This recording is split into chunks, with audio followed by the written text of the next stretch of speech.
નમસ્કાર દર્શક મિત્રો, હું છું વાહિદ વસદી અને આપ નિહાળી રહ્યા છો હમ ટીવી ભરૂચ ન્યૂઝ। હવે નિહાળીશું આજના મુખ્ય સમાચારો। વાલિયા તાલુકાના સુકમણા ગામે થોડા દિવસ પહેલા મળેલી લાશમાં પોલીસે બે લોકોને અટક કરી પૂછપરછ કરતા ખેતરમાં ભૂંડોના ત્રાસને દૂર કરવા વીજ કરંટ તારમાં મુકતા એક યુવાનનું વીજ કરંટથી મોત થતા તેઓ આ ઘટનાથી ડરીને લાશને બીજી જગ્યાએ ફેંકી આવ્યા હોવાની કબૂલાત કરી હતી। નેત્રંગના રહેવાસી સંદીપ વસાવા 31 ડિસેમ્બરના રોજ ઘરેથી નીકળ્યા બાદ લાપતા થયા હતા। 2 દિવસ બાદ 2 જાન્યુઆરીએ સુકમણા ગામની સીમમાં સ્મશાન નજીક તેમનો મૃતદેહ મળી આવ્યો હતો। પોસ્ટમોર્ટમ રિપોર્ટમાં મૃત્યુનું કારણ વીજ કરંટ જણાવવામાં આવ્યું હતું। એલસીબી પીઆઈ એમપી વાળાની આગેવાની હેઠળની તપાસમાં ટેકનિકલ સર્વેલન્સ અને બાતમીના આધારે દોલતપુર ગામના દેવેન્દ્ર સામજી ક્યાડા અને ગંભીર બુધિયા વસાવાની ધરપકડ કરવામાં આવી હતી। તેમની પૂછપરછમાં આરોપીઓએ કબૂલ્યું કે તેમણે ખેતરમાં બીટી કપાસને ભૂંડથી બચાવવા માટે લોખંડના સેન્ટિંગ વાયરમાં હાઈ વોલ્ટેજ વીજ પ્રવાહ આપ્યો હતો।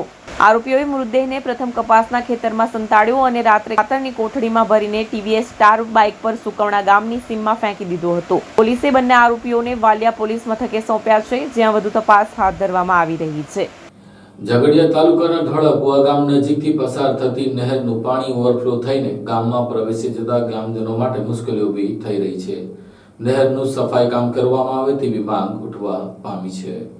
ભરૂચ જિલ્લાના ઝઘડિયા તાલુકાના ધોળાકુવા ગામે નહેરના પાણી ગામમાં ઘૂસી જતા હોય આ બાબત ગ્રામજનો માટે હાલાકીનું કારણ બની છે। ધોળાકુવાના ગ્રામજનોના જણાવ્યા મુજબ કેનાલમાં પાણી છોડાય ત્યારે પાણી છલકાઈને ગામમાં આવી જતું હોય લોકોને આવવા જવામાં તકલીફ ઊભી થવા ઉપરાંત કેટલીકવાર પાણીના કારણે થયેલ કિચડથી કોઈ માણસ લપસી જતા હોવાનું પણ બને છે। ગામમાં પાણી પ્રવેશી જતા નાના બાળકોને રમવા માટે તેમજ શાળાએ જવા આવવામાં પણ તકલીફ પડે છે। ઉપરાંત ગામની સગર્ભા મહિલાઓ સહિત અન્ય મહિલાઓ પણ પાણીને લઈને મુશ્કેલી અનુભવે છે। ગ્રામજનોના જણાવ્યા મુજબ ગામ નજીકની સર્જણ યોજનાની નહેર પસાર થાય છે। કેનાલ સાફ કરેલ છે, પરંતુ તેનો કચરો નાળામાં જતો હોય નાળું બ્લોક થઈ જતા પાણી ઓવરફ્લો થઈને બહાર આવી જતું હોવાથી આ સમસ્યા સર્જાય છે। નાળાની યોગ્ય રીતે સફાઈ થઈ નહીં હોવાથી આ તકલીફ ઊભી થઈ હોવાનું ગ્રામજનો જણાવી રહ્યા છે। શિયાળો હોય કે ઉનાળો પણ જ્યારે નહેરમાં પાણી છોડાય ત્યારે ગામમાં પાણી પ્રવેશી જતા સમસ્યા કાયમ રહે છે। ગામમાં કેનાલના પાણી ભરાવાની સમસ્યાને લઈને લગ્ન જેવા વિવિધ સામાજિક પ્રસંગો નિપટાવવામાં પણ લોકોને તકલીફ પડે છે। ગ્રામજનોએ વારંવાર આ સંદર્ભે સંબંધિત વિભાગને રજૂઆતો કરેલ હોવા છતાં આ સમસ્યાનો કોઈ હલ આવ્યો નથી। આગળના વર્ષો દરમિયાન પણ લોકોએ આ તકલીફનો હલ લાવવા જવાબદાર અધિકારીઓને રજૂઆત કરી હતી, પરંતુ કાયમી બની ગયેલા સમસ્યાનો કોઈ ઉકેલ નથી આવ્યો। ગ્રામજનોએ આક્ષેપ કર્યો હતો કે અધિકારીઓને ફોન કરીએ તો ફોન પણ ઉપાડતા નથી, ત્યારે ધોળાકુવાના લોકોને કેનાલના પાણી ગામમાં આવી જતા થતી હાલાકી નિવારવા તંત્ર તાકીદે યોગ્ય પગલાં ભરે તે જરૂરી બન્યું છે। કેનાલનું પાણી ગામમાં આવી જતું હોવાની સમસ્યાથી વ્યથિત ગ્રામજનો દ્વારા એક જાહેર નિવેદનથી સરકારને અપીલ કરી છે કે તેમને આ તકલીફમાંથી છુટકારો કરવા સરકારક પગલાં લેવામાં આવે। મારું નામ વસાવા લક્ષ્મીબેન ચંદ્રકાંતભાઈ છે। મારા ગામનું નામ ધોળાકુવા છે। અમારા ગામમાં હવે જે નહેર આવેલી છે, જે કેનલ આવેલી છે, એ વારંવાર એમાં પાણી આવે છે। જ્યારે પણ પાણી આવે છે ત્યારે એ ઉભરાઈને આખા ગામમાં જાય છે, જેના કારણે ગામના લોકોને ખૂબ જ તકલીફ પડે છે। નાના બાળકોને, સગર્ભા બહેનોને કે કોઈ અન્ય સ્ત્રીઓને પણ બહુ જ તકલીફ પડે છે। અવારનવાર ચાલવાના કારણે કોઈ લપસી પડે તેની પણ અમને ચિંતા રહી છે। એટલે અમને બહુ જ પ્રોબ્લેમ થાય છે। ચોમાસું હોય કે શિયાળો હોય કે ઉનાળો હોય, જ્યારે પણ આ કેનલમાં પાણી આવે છે ત્યારે આ જ પરિસ્થિતિ હોય છે, જેના કારણે અમે ખૂબ જ હેરાન થઈ ગયા છે। તો સરકારશ્રીને નમ્ર વિનંતી કરીએ અમે કે આનું જે કંઈ નહેરનું કામ કંઈ ચાલુ હોય એ જલ્દી સાફ સફાઈ કરી દે અને આનો નિકાલ લાવી દે। બસ એ જ અમારી નમ્ર વિનંતી છે। મારું નામ જયેન્દ્રભાઈ છે। હું ધોળાકુવા ગામનો રહેવાસી છું। અમારા ગામની વચ્ચેથી કરજણ સિંચાઈની જે કેનાલ છે પસાર થાય છે, અને કેનાલમાંથી વારંવાર પાણી છોડાય છે। એમાં કેનાલ સાફ કરેલી છે, પણ કેનાલમાં જે સાફ કરેલો કચરો છે એ બધો કેનાલમાં થઈને અમારું જે નારું છે ગળનારું, એમાં બધું બ્લોક થયેલું છે। નહેર વિભાગ દ્વારા જે સાફ સફાઈ કરેલી છે તેમાં યોગ્ય રીતે સાફ સફાઈ નથી કરી નારામાંથી, એટલે પાણી ઓવરફ્લો થઈને ગામમાં જાય છે। ગામમાં થઈને અમારું કોઈ બી પ્રોગ્રામ હોય કે મયત થાય કે લગ્ન પ્રસંગ હોય, ગમે તે કે નાના છોકરાઓ છે એ પાણીમાં થોડા રમવાના છે। ઘણીવાર અમે સરકારશ્રીને અથવા જે તે વિભાગના કર્મચારી છે, ઓફિસરો છે, અને રજૂઆત પણ કરેલી છે। આગળના વર્ષોમાં પણ અરજીઓ કરેલી છે, પણ એનું કોઈ નિરાકરણ આવતું નથી। આજે પણ જે નહેરના જવાબદાર ઓફિસર છે અથવા જે સાહેબો છે એમને ફોન કરીને વાતચીત પણ કરી છે, પણ કોઈ અમારા ફોન ઉપાડવા રાજી નથી। સરકારશ્રીને એટલી અપીલ છે કે અમારી માંગ છે કે આનું જલ્દી નિરાકરણ આવે અને સાફ સફાઈ થાય। જે રીતે તમે રહ્યો છો તમને પણ રહેવાનો અધિકાર છે, એટલે એટલી જ અમારી માંગ છે કે આ સફાઈ થાય અને અમે પણ શાંતિથી જીવી શકીએ। મારું નામ વસાવા ધ્રુવકુમાર મુકેશભાઈ છે। હું ધોળાકુવા ગામનો રહેવાસી છું। અમારી ગામની વચ્ચે રહીને કરજણ સિંચાઈ વિભાગની કેનલ જાય છે તે કરજણ સિંચાઈ વિભાગના જે કેનલના બે નાળા છે એની વચ્ચે જે બે પાઇપો આવેલા છે એ બ્લોક થઈ ગયેલા છે. એના કારણે ગામમાં ઓવરફ્લો પાણી થાય છે. એના ઘરમાં વારંવાર ઘરોમાં પેસી જાય છે. તે અમારે કરજણ સિંચાઈ વિભાગને અમારી માંગ છે કે વહેલી તકે આનું નિરાકરણ લાવે અને વહેલી તકે અમને નાળા રિપેર કરી આપે, કાંટો નવા લાખી આપે. આગલા વર્ષે પણ અમે 2 થી 3 વાર અરજી આપી, તેમ છતાં આનું નિરાકરણ નથી આવ્યું. તે દાડે પણ સાહેબ આવેલા, એમને મેં વાત કરેલી, તેમ આનું કંઈ નિરાકરણ નથી લાવ્યા. વહેલી તકે આ ને રિપેર થાય એવી અમારી માંગ છે. ભરૂચ જિલ્લામાં પોંક માટે કરાતી ખેતીમાં અતિવૃષ્ટિને લઈને જુવારનો પાક નિષ્ફળ જતા ફરી વાવણીને લઈને જુવારના પાકના ભાવમાં વધારો થતા પોંકનો ભાવ આસમાને ગયા હોવાનું ખેડૂતો કહી રહ્યા છે. ભરૂચ અંકલેશ્વર વચ્ચે હાલ આપ જોઈ શકો છો, ઠેર ઠેર વાણીના પાકની હાટડીઓ લાગેલી છે. લોકો ખરીદી રહ્યા છે, પરંતુ આ વખતે પાછલા વર્ષ કરતા ભાવમાં કંઈક વધારો થયો છે.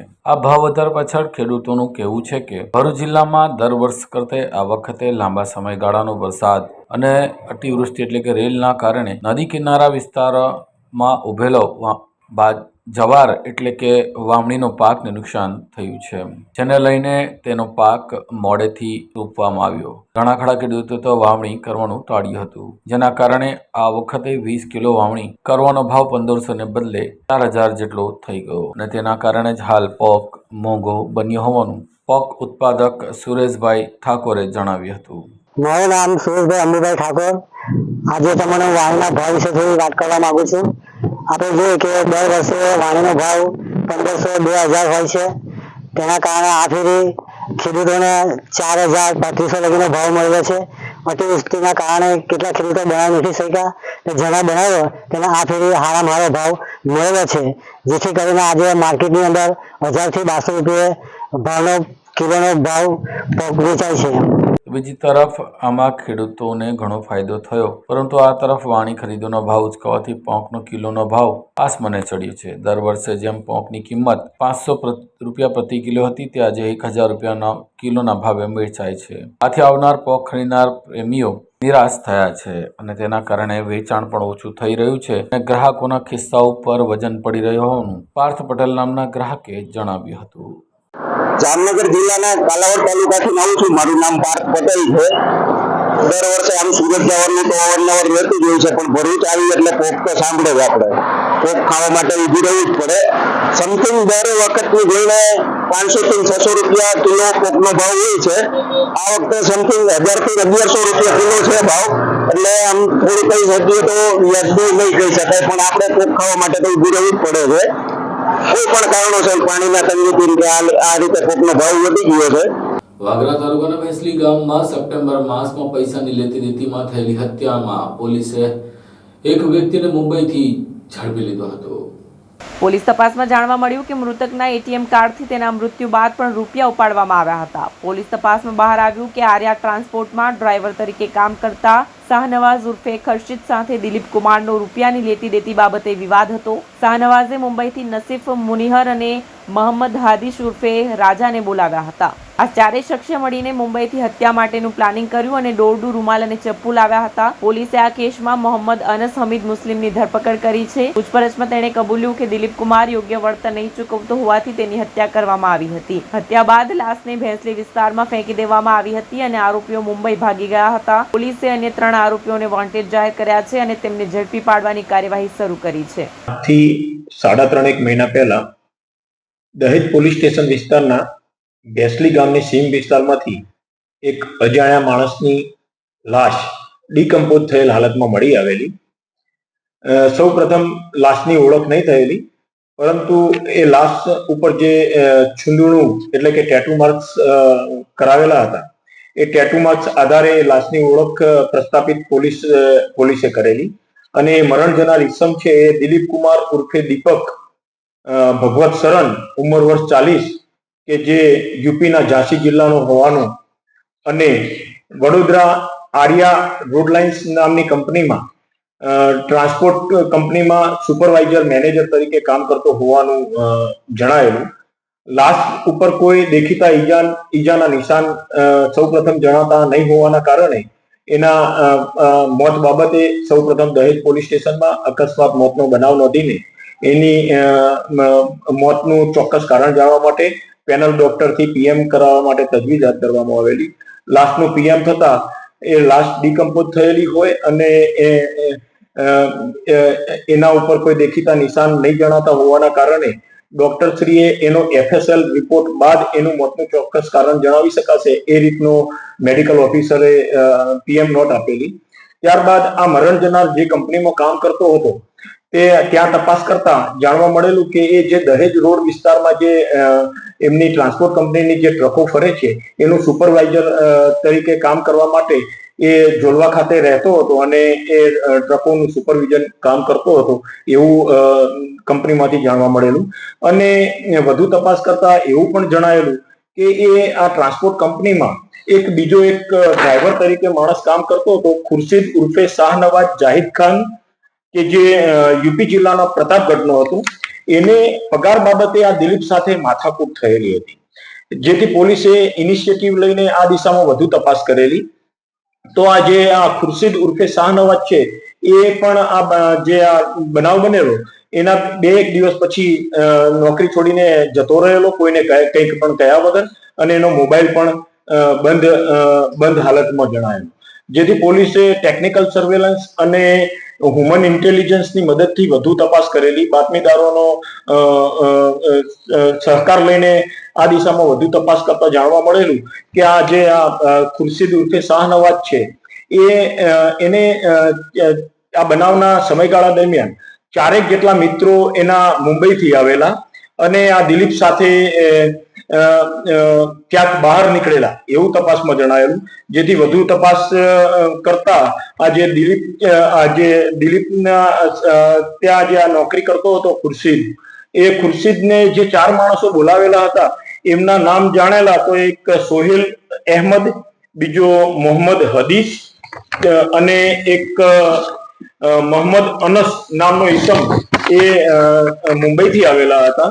અને આ લોકોની મુવમેન્ટ પણ જોતા મરણ જનાર ની જે મુવમેન્ટ હતી એના સાથે મુવમેન્ટ આ બધાની હોય એવું તપાસ દરમિયાન જણાયેલું. ત્યારબાદ આ જે મરણ જનારના બેંક એકાઉન્ટની તપાસ કરતા એ મરણ જનારના મોત બાદ પણ એના બેંક એકાઉન્ટમાંથી પૈસા વિડ્રોવલ થયેલા હોવાનું જણાયેલું.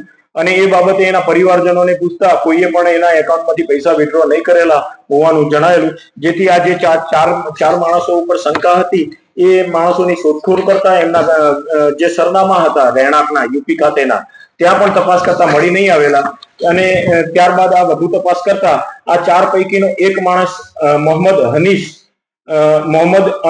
અનસ હમીદ કે જે પ્રતાપગઢનો છે એને ગઈકાલે અંકલેશ્વર ખાતેથી દહેજ પોલીસ સ્ટેશનના પીઆઈ શ્રી એચડી ઝાલા અને એમના ટીમના માણસોએ ઝડપી પાડેલો અને એને પૂછપરછ કરતા આ અનસે વધુ જણાવેલું.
Do you want to crack IELTS or PT exam in the first attempt?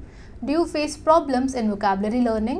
Are you not able to find the right location of answers in reading module? And you also face problems in writing and speaking module? Then join English Labs Powered Center, which is working for 26 years in the field of IELTS and spoken English. On joining English Labs Center, you will get a unique course kit, AI-based mobile app, and through our techniques, more than 1,000 students have cleared their IELTS exams in the first attempt. So what are you guys waiting for? Click on the given link and book your demo now.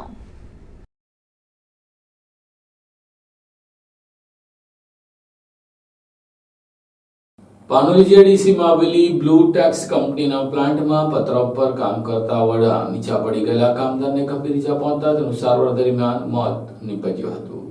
Panoli જીઆઈડીસીમાં આવેલ blue tax કંપનીમાં અંકલેશ્વર, સારંગપુર, મીરાનગર ખાતે રહેતા મૂળ બિહારના 36 વર્ષીય રાજેન્દ્ર મહંતો કંપનીના પ્લાન્ટમાં પટારા લગાવી અને બદલી રહ્યા હતા. તે દરમિયાન 15 ફૂટ ઊંચાઈ પરથી નીચે પટકાતા માથાના ભાગે ગંભીર ઈજા પહોંચી હતી, જેને સારવાર મળે પહેલા જ મોત નીપજ્યું હતું. ઘટના અંગે કંપની દ્વારા પાનોલી પોલીસ મથકે જાણ કરતા પાનોલી પોલીસ પ્રથમ મૃતદેહને પીએમ અર્થે ખસેડાયો હતો અને સ્થળ તપાસ કરી અકસ્માત મોતનો ગુનો નોંધી વધુ તપાસ આરંભી હતી. અત્રે ઉલ્લેખનીય છે કે કામદાર સેફટીના સાધનો સાથે કામ કરી રહ્યો હતો કે તેવા સવાલ ઊભા થયા હતા, ત્યારે કામદારની સેફટી અંગે હજુ પણ કંપની ગંભીરતા દાખવતી નથી. એ વાતને નકારી શકાય એમ નહીં. ઘટના અંગે પાનોલી પોલીસે અકસ્માત મોતનો ગુનો નોંધી વધુ તપાસ આરંભી હતી. આમોદ તાલુકાના ભીમપુર ગામ નજીક નહેરમાં ગાબડા પડતા તેનું સમારકામ સમયસર ન કરવામાં આવતા ખેડૂતોને મોટું નુકસાન થવાની ભીતિ વ્યક્ત કરવામાં આવી છે. ભરૂચ જિલ્લાના આમોદ તાલુકાના ભીમપોર ગામમાંથી પસાર થતી નહેર નિગમની કેનલમાં ગાબડા પડતા અને તેનું રિપેરિંગ કામ સમયસર ન થતા ખેડૂતોને મોટું નુકસાન થવાની ભીતિ વ્યક્ત કરવામાં આવી છે અને જેને લઈને ભીમપુર ગામના ખેડૂતો ચિંતાતુર બન્યા છે. ભીમપુર કેનાલમાં ઠેર ઠેર પડેલા તૂટેલા ગાબડાઓને અંદાજિત 2 મહિના પહેલા જ નર્મદા નિગમના કોન્ટ્રાક્ટર દ્વારા જ્યાં ગાબડ પડી છે એ જ જગ્યા પર તકલાદી મટીરીયલથી સતત 2 થી 3 દિવસ સુધી કોન્ટ્રાક્ટર દ્વારા સમારકામ કરવામાં આવેલું હતું. જો કે તેમાં પણ દરતાલ સમારકામ કરવામાં આવ્યું હોવાની લોકચર્ચા છે. સ્થાનિક ખેડૂતોના મુદ્દે પ્રતિક્રિયા આપતા જણાવ્યું કે ખેડૂતોની જીવાદોરી સમાન જો આ કેનલ રિપેર નહીં થાય તો ખેડૂતોને શિયાળુ પાકમાં ભારે નુકસાન વેઠવાનો વારો આવશે. ખેતરોમાં પાણી જશે નહીં અને ઊભા પાકને નિષ્ફળ જશે તો ભય સતાવી રહ્યો છે. ભીમપુર ગામમાંથી પસાર થતી નર્મદા નહેર નિગમની બ્રાન્ચ કેનાલ કે જે કેનાલનું પાણી સિંચાઈ માટે આમોદ, આછોદ વગેરે આજુબાજુના ગામના લોકો માટે જીવાદોરી સમાન છે, ત્યારે કેનાલમાં સળંગ મોટા ગાબડાઓ પડી રહ્યા છે. વારંવારની રજૂઆત છતાં નર્મદા નહેર નિગમ દ્વારા આ મુદ્દે કોઈ ગંભીરતા લેવાતી નથી અને હાલ કેનાલની દોડધામ થઈ છે. બિસ્માર કેનાલમાં અન્ય સ્થળોએ પણ ભંગાર પડવાની શરૂઆત થતા ખેડૂતો હવે ખેડૂ પાક માટે પાણીની વ્યવસ્થા માટે ચિંતિત બન્યા હોવાનું મુબારકભાઈ પટેલે જણાવ્યું હતું. નમસ્કાર, મારું નામ મુબારક પટેલ છે. હું ભીમપોરના રહેવાસી છું. આ કેનાલ ઘણા ટાઈમથી તૂટી ગયેલ છે, તો નર્મદા નિગમને મારી નમ્ર વિનંતી ત્યાં આનું સમારકામ વહેલી તકે કરી આપે, જેથી આગળના ખેડૂતોને ટાઈમસર પાણી મળી શકે અને એમને ખેતીને પાકને નુકસાન ના થઈ શકે. એટલા માટે હું એક નમ્ર વિનંતી કરું છું નર્મદા નહેર નિગમને કે આ વહેલી તકે આનું સમારકામ કરે તો આગળના ખેડૂતોને પાણી મળી શકે. નમસ્કાર. અંકલેશ્વરની રાજપીપળા ચોકડી નજીક ટેન્કર ચાલકે સાયકલ સવારને અડફેટે લેતા તેને ગંભીર ઇજા પહોંચતા તેનું સારવાર દરમિયાન મોત નીપજ્યું હતું. અંકલેશ્વરના અંડાળા ગામની ઇન્દ્રપ્રસ્થ સોસાયટીમાં રહેતા ભાવેશ અતુલ બારિયાના પિતા 57 વર્ષીય અતુલ જયંતિ બારિયા પોતાની સાયકલ લઈ રાજપીપળા ચોકડી ખાતે કામ અર્થે નીકળ્યા હતા. તે દરમિયાન અંકલેશ્વરની રાજપીપળા ચોકડી સ્થિત સદાનંદ હોટલની વળાંક પાસે પૂરપાટ ઝડપે ધસી આવેલ ટેન્કર ચાલકે સાયકલ સવાર અતુલભાઈને ટક્કર મારતા તેઓને શરીરે ગંભીર ઈજાઓ પહોંચી હતી. ઈજાઓને પગલે ઈજાગ્રસ્તને તાત્કાલિક સારવાર અર્થે ભરૂચની સિવિલ હોસ્પિટલ ખાતે ખસેડવામાં આવ્યા હતા, જ્યાં ટૂંકી સારવાર દરમિયાન અતુલ બારિયાનું કરુણ મોત નીપજ્યું હતું. અકસ્માત અંગે જીઆઈડીસી પોલીસે ગુનો નોંધી તપાસ હાથ ધરી છે. અંકલેશ્વર તાલુકાના ડઢાલ ગામે ટાઈગરતા ફાઉન્ડેશન દ્વારા બનાવેલા બ્રિજનું આજે લોકાર્પણ કરવામાં આવ્યું હતું. અંકલેશ્વરના દઢાલ ગામના ગ્રામજનોએ પુલના અભાવે અવરજવર માટે મુશ્કેલીનો સામનો કરવાનો વારો આવી રહ્યો હતો, જે અંગેની જાણ થતા ટાઈગરતા ફાઉન્ડેશનના તોશીફ મોહમ્મદ નીફ પાંચભાયા, મહમ્મદ નીફ અહમદ પાંચભાયા અને શરીફા મોહમ્મદ હનીફ પાંચભાયા, કુવાદ હનીફ પાંચભાયાના સહયોગથી પુલ બનાવવામાં આવ્યો હતો, જે પુલનું નિર્માણ થતા આજરોજ કેક કટિંગ સાથે લોકાર્પણ કરવામાં આવ્યું હતું. આજરોજ ટાઈગર ટ્રી ફાઉન્ડેશન તરફથી દઢાલ ગામમાં એક પુલ બનાવવામાં આવ્યો. અને ત્યાર પછી એની બાજુમાં ટાઈગર ટી ફાઉન્ડેશનની એક ઓફિસ બનાવવામાં આવેલ છે, જેનું ઓપનિંગ છે. અને ગામ લોકો આજે ઘણો સપોર્ટ કર્યો અને આ ગામને આજે અર્પણ કરીએ છીએ અમે, જે કાયમ માટે વાપરે. અને ગામના છોકરાઓ જે સ્કૂલે અને મદ્રસે જાય છે એમના માટે ઘણી સગવડ મળી ગઈ છે, જે ચોમાસામાં બહુ જ તકલીફ પડે છે. તો આપ લોકોનો સહકાર બદલ આભાર. Thank you very much. મારું નામ શરીફા હાનિફ પાંચવાયા. આજે જે પુલ જે છે ને એ જર્જરિત હાલતમાં હતો, તો અમે એનું બાંધકામ 2 મહિનામાં અમે પૂરું કર્યું છે અને આજે એનું ઓપનિંગ રાખ્યું છે અમે. અંકલેશ્વર શહેર પોલીસે દારૂના ગુનામાં નાસ્તા ફરતા બુટલેગરને ઝડપી લીધો હતો. ગત તારીખ 2/12/2025ના રોજ અંકલેશ્વર શહેરના આંબોલી રોડ ઉપર આવેલ સરસ્વતી પાર્ક સોસાયટીમાં રહેતો શાહરૂખ મહેમૂદ મંસૂરી શુકાવલી ડમ્પિંગ સાઇટ પાછળ વિદેશી દારૂનો જથ્થો ઉતારેલ છે અને હાલ સગે વગે કરી રહ્યો છે, જે બાતમીના આધારે પોલીસે દરોડા પાડ્યા હતા. પોલીસના દરોડાને પગલે 2 પૈકી એક ઈસમ એક્ટિવા લઈ ફરાર થઈ ગયો હતો. પોલીસે સ્થળ ઉપરથી વિદેશી દારૂની 624 નંગ બોટલ મળી આવી હતી. પોલીસે 62,000નો દારૂ અને ફોન મળી કુલ 72,000થી વધુનો મુદ્દામાલ કબજે કર્યો હતો અને બુટલેગર શાહરૂખ મહેમૂદ મંસૂરીને ઝડપી પાડ્યો હતો. આ પ્રોહિબિશન એક્ટના ગુનામાં સંડોવાયેલ આરોપી દિગ્વિજયસિંહ કિરણસિંહ ચૌહાણને પણ ઝડપી પાડ્યો હતો. અંકલેશ્વરની સુંદર રેસિડેન્સી પાસે મહાદેવ મંદિરના પાટોત્સવ નિમિત્તે શ્રીમદ ભાગવત જ્ઞાન યજ્ઞનું આયોજન કરવામાં આવ્યું હતું. આજરોજ અંકલેશ્વર રાજપીપળા રોડ ઉપર આવેલ સુંદર રેસિડેન્સી ખાતે પિનાકેશ્વર મહાદેવ મંદિરના પાટોત્સવ નિમિત્તે પોથી યાત્રા યોજી શ્રીમદ ભાગવત જ્ઞાન યજ્ઞનું પ્રારંભ કરવામાં આવ્યો હતો. આ કથામાં શ્રીધામ વૃંદાવન મથુરાના કૃષ્ણજી મહારાજ કથાનું રસપાન કરાવી રહ્યા છે. નેત્રક વન વિભાગે રાજકોટની ટ્રકને પકડી 4.5 લાખના ખેરના લાકડા કબજે કરી કાયદેસરની કાર્યવાહી હાથ ધરી છે. નેત્રંગ વન વિભાગના આરએફઓ એમએફ દિવાન વનકર્મીઓ જંગલ વિસ્તારમાં થતું નુકસાન અટકાવવા માટે રાત દિવસ નાઇટ પેટ્રોલિંગ અને પેરાણું કરતા હતા, જેમાં આરએફઓ એમએફ દિવાને કોઈક રાજકોટ પાસેની ટ્રકમાં ગેરકાયદેસર ખેરના લાકડાના જથ્થાની હેરાફેરી થવાની બાતમી મળતા છેલ્લા 3 દિવસથી રાત દિવસ નેત્રંગ વિસ્તારમાં પેટ્રોલિંગ હાથે દરમિયાન નેત્રંગ અંકલેશ્વર રોડ ઉપર મોરિયાણા નર્સરી પાસેથી ટ્રકને પકડી હતી, જેમાં ખેરના લાકડાનો જથ્થો 9 ટન, જેની બજાર કિંમત 4,50,000 તથા ટ્રક મળી 14 લાખનો મુદ્દામાલ કબજે કર્યો છે. પોલીસે વન વિભાગે ટ્રક ચાલક અને કંડક્ટરની તપાસ શરૂ કરી છે, જોકે તેઓ ટ્રક મૂકી ફરાર થઈ ગયા હતા. અત્રે ઉલ્લેખ કર્યો રહ્યો કે આરએફઓ એમએફ દિવાને ખેરના લાકડાની ગેરકાયદેસર હેરાફેરી બનાવ સંદર્ભે કાયદેસરની કાર્યવાહી હાથ ધરી છે. જગતગુરુ નરેન્દ્રાચાર્ય મહારાજ સંચાલિત સંસ્થા દ્વારા જીઆઈડીસીમાં પશુપતિ મહાદેવ મંદિર ખાતે રક્તદાન શિબિરનું આયોજન કરવામાં આવ્યું હતું. જગતગુરુ રામાનંદાચાર્ય શ્રી સ્વામી નરેન્દ્રાચાર્યજી મહારાજ જગતગુરુ રામાનંદાચાર્ય દક્ષિણપીઠ નાણીજધામ વાર્ષિક રક્તદાન મહાયજ્ઞ અંતર્ગત 1 લાખ બ્લડ ડોનેશનનો સંકલ્પ લીધો હતો, જેના ભાગરૂપે આજરોજ અંકલેશ્વર જીઆઈડીસીમાં આવેલ પશુપતિનાથ મહાદેવ મંદિર ખાતે રક્તદાન કેમ્પ યોજાયો હતો, જે રક્તદાન કેમ્પમાં અનુયાયીઓએ ઉત્સાહભેર રક્તદાન પણ કર્યું હતું. हम यहाँ पे जगतगुरु नरेंद्राचार्य ट्रस्ट की तरफ से आए हैं. हमने 1 लाख ब्लड डोनेशन का संकल्प लिया था. ये हमारा तीसरा कैंप है पशुपतिनाथ मंदिर में, पशुपतिनाथ महादेव मंदिर में. तो हमने ब्लड डोनेशन कैंप इसलिए आयोजित किया है क्योंकि आज के ज़माने में बहुत सी डिसीज ऐसी हो रही है जो खून की वजह से जल्द से जल्द होती है. तो उसको कम करने के लिए अगर आप ब्लड डोनेट करते हैं कहीं भी जाके या किसी भी ट्रस्ट में जाके या कहीं भी इस तरह से, तो आपको बीमारियां होने की चांसेस है वो बहुत कम होती है. जैसे कि हार्ट अटैक का प्रॉब्लम हो गया, कोई भी प्रॉब्लम है वो बहुत ही कम है. जैसे ही आप किसी को खून देते हैं वैसे ही खून आपका एक बार देने के बाद आपके शरीर में दूसरा नया खून बनना चालू हो जाता है और आपके एक बूंद खून देने से किसी और की जिंदगी बच सकती है. सो इसीलिए हमने ये ब्लड डोनेशन कैंप अरेंज. આ સાથે हम ટીવી ભરૂચના સમાચારો પૂર્ણ થાય છે. આવતીકાલે ફરી મળીશું, ત્યાં સુધી રજા આપશો. નમસ્કાર.